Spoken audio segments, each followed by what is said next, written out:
আসসালামু আলাইকুম। ওয়ালাইকুম আসসালাম ভাই। ভাই চলেন নামাজ পড়ে আসি।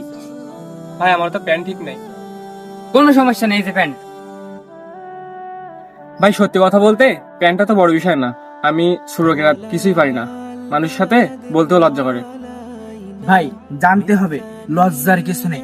সব থেকে বড় কথা হলো আমরা মুসলিম, আমাদের সবকিছু পালন করতেই হবে, আল্লাহ তাআলার হুকুম মানতেই হবে।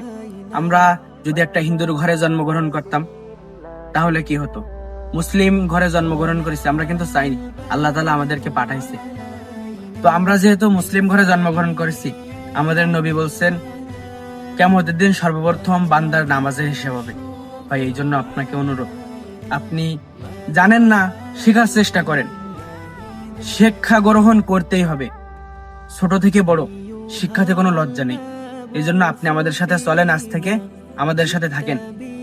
ইনশাল্লাহ আপনি কিছুদিনের ভেতরে সবকিছু জানবেন, বুঝবেন। ভাইয়া চলেন আমাদের সাথে, আপনি চলেন, ওঠেন।